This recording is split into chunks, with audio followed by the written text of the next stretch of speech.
This is Jay Rogers. I'm the editor of the Forerunner, and a few years ago I put together this book right here. It's called "In the Days of These Kings: The Book of Daniel in Preterist Perspective," and this is over, as it says on the screen here, 700 pages of commentary, historical background, and resources. It has over 65 graphics, tables, maps, charts, illustrations, and indexes. So pretty thorough work. But then what I decided to do is to go back and kind of go back over some things that people still had questions on after I finished the book. And so I summarized the book and I kind of went over what I consider to be the hard parts of Daniel. There are some easy parts of Daniel that almost every conservative scholar agrees on.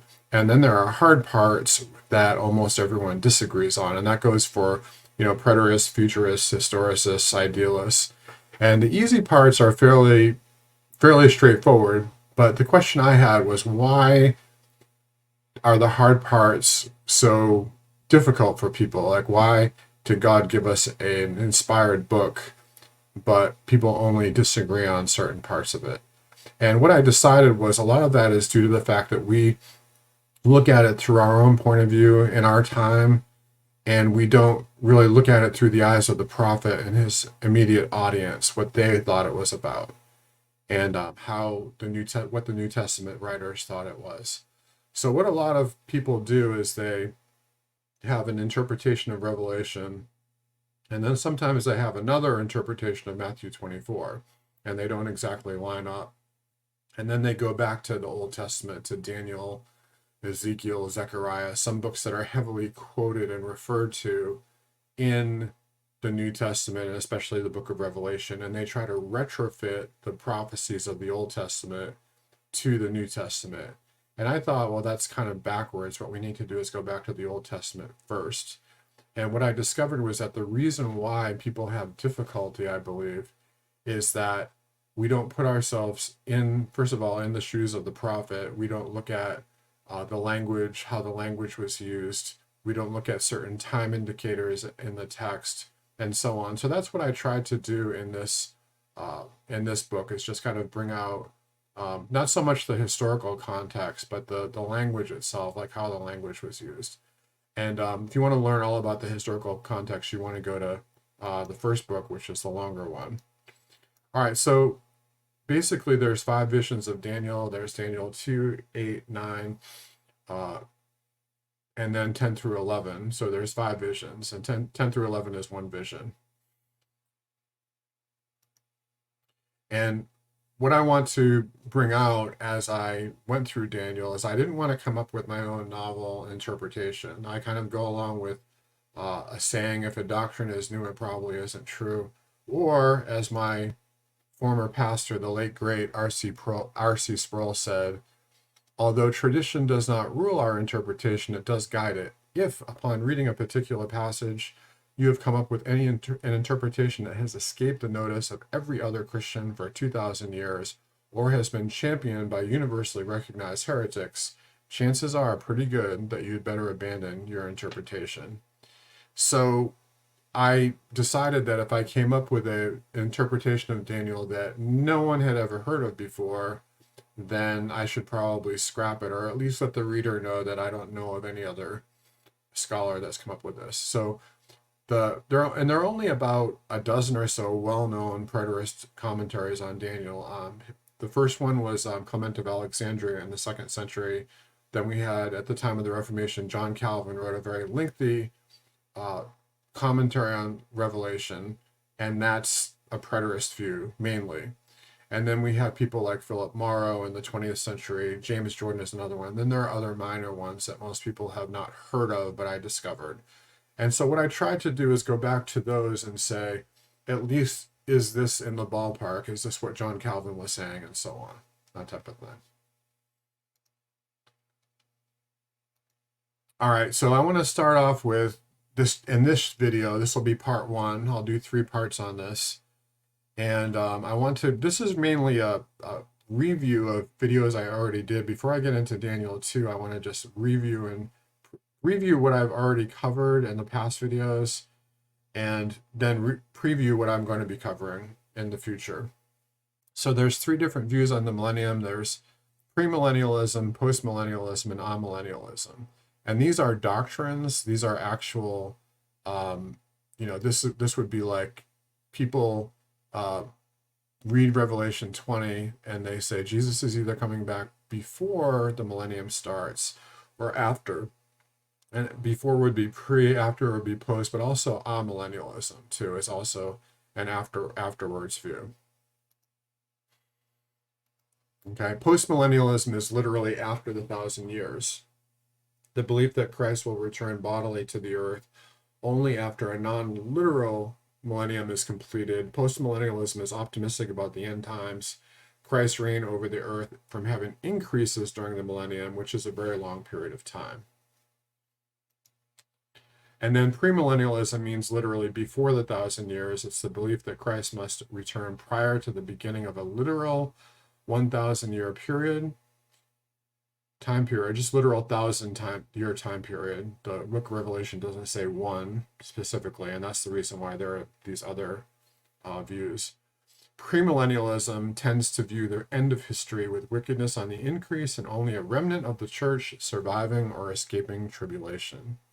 Amillennialism means literally no 1,000 years, which is kind of a misnomer because postmillennialism and amillennialism are very similar. The difference is that most modern postmillennialists believe that the millennium is simply a metaphor for the church age or a metaphor for the kingdom age. Amillennialism teaches that history will continue until the second coming with no major victories for either good or evil in the world. And that's the main difference between post and Postmillennialism is optimistic and amillennialism is kind of like even. It's things aren't going to get better or worse. We're just going to continue into history until Christ returns. Then there are different flavors of postmillennialism. There's historicist postmillennialism, which is the belief that the millennium will begin in the future when all nations are converted and anti-Christian religions will be defeated. The 1,000 years are usually thought to be literal in this view, and or close to being literal.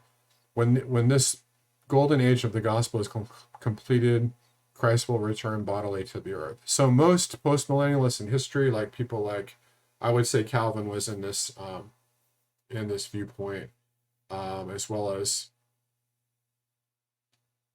Jonathan Edwards, John Wesley, some of the 18th century, 19th century postmillennialists were in this camp, and they do believe that the millennium is still in the future, but that Christ will not come back until after the millennium. And usually they say that the defeat of the Antichrist, basically is either the Catholic Church or the Catholic Church and Islam or something like that. Anti-Christian powers in the earth will be defeated, and then the millennium will commence. We also have to understand apocalyptic prophecy as a genre. Apocalyptic, very difficult word to say. Apocalyptic passages in the Bible comfort God's people in times of tribulation, promising that God is able to deliver them and that the kingdom of God will ultimately emerge as victorious. So if you're a preterist postmillennialist like I am, you want to refer to this language as apocalyptic. You don't want to refer to it as eschatological, because eschatology means literally, comes from the Greek word eschaton, which means the end things. Okay, so it's the study of the end times or the end things. And preterists don't say that everything in prophecy is about the end times. So if you use the word eschatology to describe your view, it's not really accurate. Instead, what you want to say is it's apocalyptic prophecy, which is comforting people in times of tribulation, which can be any time. Then there are four methods of interpretation. Now, the premillennial, amillennial, and postmillennial views are doctrines, but preterism, historicism, futurism, and idealism are methods of interpretation. We just dropped out there for a second. All right, so let's go through these. Preterism is the before times view. Most of the prophecies of Daniel, the Mount Olivet Discourse, Matthew 24, and Revelation were literally fulfilled by AD 70. The book of Revelation and the Mount Olivet Discourse are thought to deal with the coming persecution of the church by Nero Caesar and the destruction of the Jewish temple at Jerusalem. Interestingly, almost everyone that reads Matthew 24, including dispensationalists like Hal Lindsey, people like that, they see an application of Matthew 24 to the destruction of the temple in AD 70. But they believe that the rest of Matthew 24 happens either in history or in the end times. And then they go to the book of Revelation, and the view is different. So what preterism tries to do is line everything up. If the Mount Olivet Discourse is about AD 70, so is the book of Revelation, and so is the book of Daniel, which is referred to by Jesus in the Mount Olivet Discourse and numerous times in the book of Revelation. Historicism says that the prophecies of the book of Revelation were fulfilled sometime in history, but not in the first century or in the future. The Black Plague of the Middle Ages might be interpreted as one of the plagues brought by the four horsemen of Revelation 6. The Pope at the time of Martin Luther is often thought to be the beast of Revelation 13. And then futurism is the end times view. This is the view that most people are familiar with. Most of the prophecies of the book of Revelation are yet to be fulfilled. And so, for instance, the locust plagues of Revelation 9 might be interpreted to be Cobra helicopters, and the northern invader of Israel described in Ezekiel 38 and 39 might be Russia's army, or whatever is going on this week in the Middle East. That's that whole thing. All right, this is also called, idealism is called the spiritualist approach as well, either like spiritualist or idealist. This view states that the prophecies of Revelation are not to be taken literally, but spiritually or ideally, like as signs and symbols mainly.